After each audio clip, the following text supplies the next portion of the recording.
Unfortunately, having high blood sugar, as I'm sure you know, and probably your audience knows as well, can lead to a whole host of kinds of problems and muscle problems, joint problems, nerve problems. Is that even though diabetes makes a lot of potential musculoskeletal problems more common, it doesn't make them inevitable. It doesn't make them non-treatable. It's just one more consideration along that pathway that we need to think about. But it's still these are still largely solvable kinds of problems.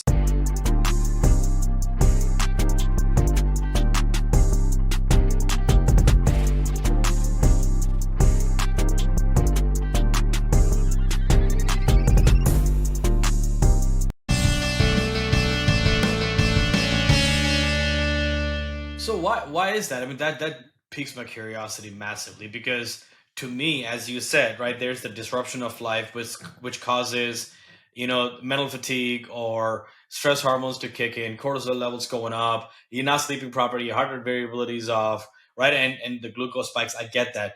What I'm trying to figure out is from a pain perspective, is it body's natural response when it's in pain to do things like these, i.e., a blood pressure increase, or in for that patient that you just referred to from a cardiology perspective, it's taking something that is already not working, in this case, blood pressure for that patient, and amplifying that or magnifying that negative, if you will. And in case of somebody who's struggling with diabetes, pain says, hey, what's the least common denominator of bad? Oh, blood glucose. All right, the body's reaction is to spike it up. So I'm very curious, why is it Oh, that pain and or pain in specific, why would that do that? Is it natural reaction or is there something more to it?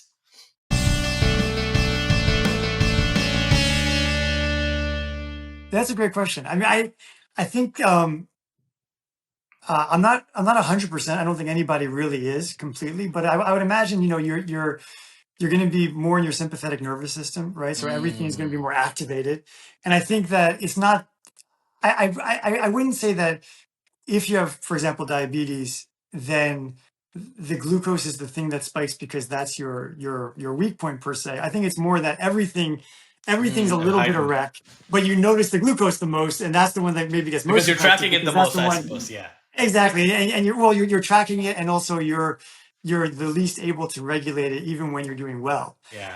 I think it's similar to if you don't sleep. Why, Mm, like if you mm, don't sleep, if you're stressed, all of these things are going to be, you're going to have a similar cascade of unfortunately negative downsides. And yeah. I think similarly with pain, it's the same thing. And, when people don't sleep, they feel their pain worse, right? So it's also it goes both ways, I think as well. And Mm, I would venture that if you're, if you have bad knee arthritis and you have a lot of pain from that, let's say, and then you also don't regulate your blood sugar because you just decide you're going to stop worrying about your diet for a while.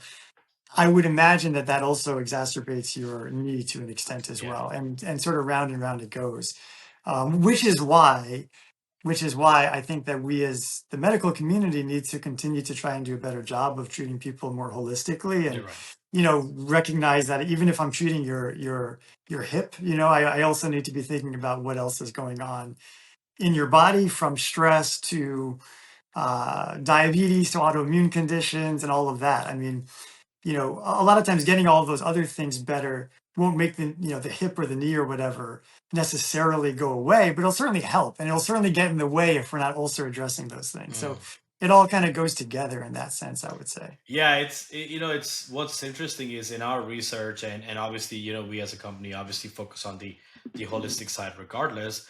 But when we look at actual literature for different diseases and diabetes as one of the comorbidities that a patient is going through or a set of people are going through, how many diseases, the commonality, diabetes becomes the sort of the gateway to other conditions, right? Oh, and 100%. and our health system, and again, this could turn into a philosophical discussion very quickly, but our health system, as the healthcare system in the US right now, we're about 30% off a $17 trillion GDP, 32%. So we're looking at closer to $5 trillion of healthcare spend, out of which $412 billion is specific to diabetes, But then when you add these other conditions, the hypertension, the Yeah, cardio, the obesity, and the other the top seven chronic conditions, all of a sudden you start seeing a pattern. It keeps coming down to the same underlying factor, and it is 100%. frustrating that it's like, my God, we almost have the key to the kingdom to say, Right. if you can just control this, you can control a lot. Yet we as a Yeah. society and healthcare as an industry and physicians who are trying to do the right thing have been struggling to just get that under control. And Yeah. from your personal perspective, I'd love to hear. I mean, is it aggravating for you? Is it just like, my God, this is just so frustrating?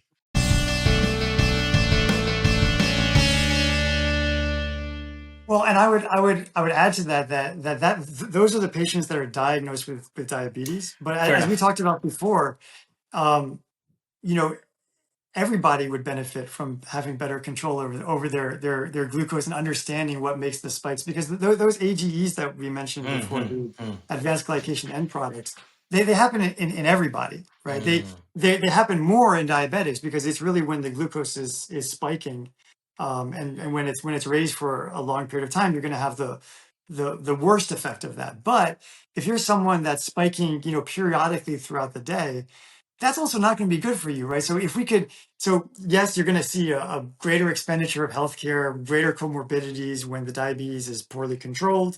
It's also going to be not great even when the diabetes is better controlled. But also people that aren't diabetic yet, let's say, or maybe mm, they're never going to actually cross the line to diabetes, but maybe their blood sugar is not the best regulated mm. throughout the day either. All of those folks could benefit from being aware of their blood sugars, which is why which is why I was interested in your company, and was looking forward to talking with you on one level. Is so important, right? And Mm. yeah, yes, to your question about is it frustrating? I mean, sure, it's frustrating because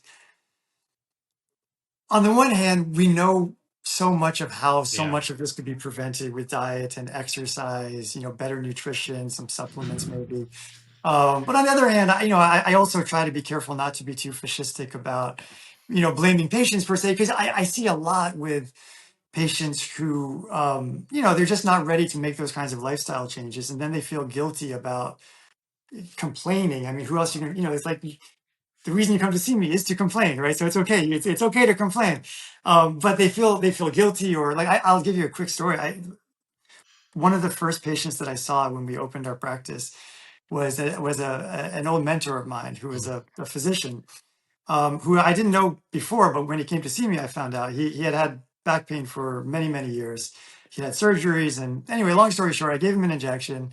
He was supposed to come back in a few weeks if he wasn't all better, and otherwise just off to therapy and do exercises. So anyway, I saw him back in about 7 months, and he was about 70% better. And I said, okay, that's good. Like, were you doing really great, and then it started to get worse again? Or he said, no, it was 70% better, but I just didn't come back because I felt so guilty that I hadn't gone to therapy. I hadn't done any of my mm. exercises.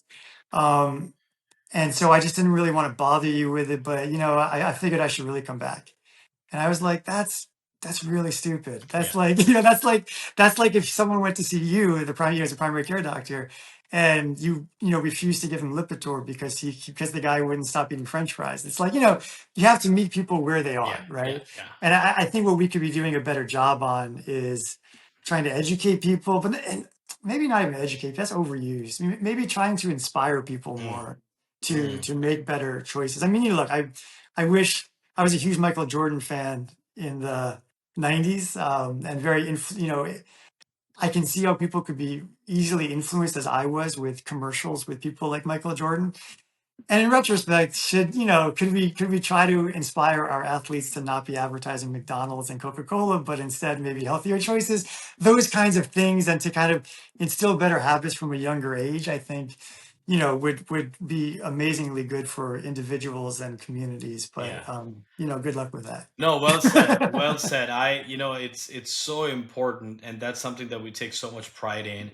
And you said it perfectly, is meeting the people where they are, right? Right. Is and especially when it comes to fitness, right? And as we're working with our members and our community of folks that are, trusting us with their diabetes care and reversal, is that fitness in our perspective has to be based on access, accessibility, and affordability, right? So as you get patients, for example, and somebody's got a bad arthritis in their knee, it is pointless for me to give them a fitness plan that puts more load on their knees, right? Right. Or if I have a patient that we just spoke with a patient that or a member that when she first joined our program, and she got diagnosed and joined our program at the beginning of this year or towards the first quarter, she her only hope was to be able to walk 10 minutes a day at a time, right? That, hey, I Right. just want to be able to walk 10 minutes on a treadmill. I know I'm not going to be a sprinter or a marathon runner. I know, treadmill is easier because I don't have the wind resistance. I don't have the terrain, none of that, right? Just simple 10-minute walk. And our team constantly worked with her to help her get better, Yeah. slowly progress. And now she's walking 5 miles a day, Yeah, it's awesome. right? It's great to see people get greedy for more Yeah, of exactly. that kind of exercise, because at first they think it's just not realistic, right? Yeah, And then it's like, I could, okay, let's, what else can I do? yeah, Yeah, and the other thing I would just add to what you said is not just those three things, but also they have to like it at true. least a little bit. Like Yeah. it doesn't do you good to design this perfect program. Well, especially in the world of pain. Like, so the thing that happens with pain is that once pain is gone, Mm. it's easy to forget it. And so Mm. when a lot of times after we get people better, they're really motivated to do whatever they need to do to keep it better. So they'll go to physical therapy, then they'll leave with like an hour of exercises, and I'll tell them, look, you're not going to keep doing this. You need to make this like 10 minutes. Mm. But people are like, no, no, no, I feel great. I want. But the problem is, 6 months later, when you don't remember the pain, you're not going to do an hour of boring stuff for it. You might do 10 minutes, right? Yeah. And also for things that are more, especially with like diabetes, and you need people moving and Mhm. doing aerobic stuff, it's going to be hard to keep up that motivation if every day you have to go do it and you're like, I hate this, Yeah. and It looks like you are probably following my workout routine, because, man, the thing that I hate the most is cardio, right? So you give me a cardio workout, I'm like, do you have something right. different for me Right, that I right, right, can right. I And can? which is where then you say, like, well, do you like pickleball? Do you like Yeah, tennis? Do you like, something more competitive? Or, yeah, you try to, as you said, meet them where they are, because yeah, otherwise you're going to lose them, right? yeah, It doesn't, and of course it's a balance. Sometimes, if you really hate everything that you're being asked to do, eventually you might just say, especially if you have diabetes, you might just say, yeah, you don't like it. Okay. yeah, But you got to do it, yeah. and then, you can make some choices, but hopefully, Tough cookies, right? Whatever. tough, yeah. Just do it. Yeah. So now that we've had a great discussion at a high level and understand the causes of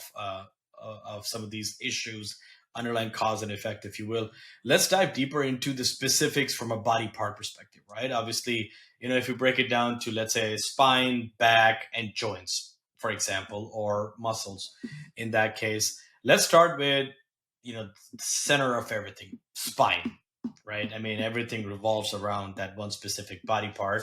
So, what are some of the most common issues that you see from a spine perspective in folks with diabetes?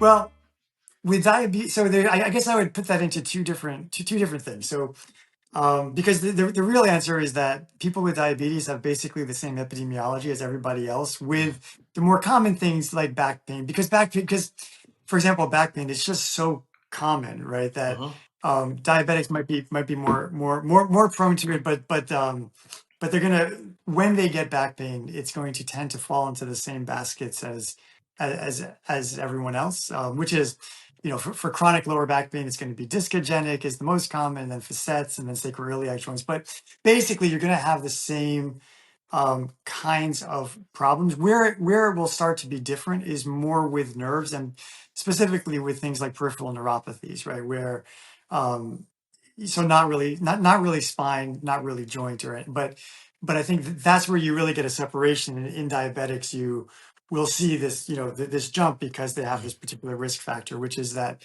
the nerves in general start to not function as well. There's a host of reasons for that we can get into, but that's where, and so that presents as usually numbness and tingling in the toes and feet, will sometimes start to spread up and also into the hands. That's where you see the epidemiology really different in diabetics. Okay.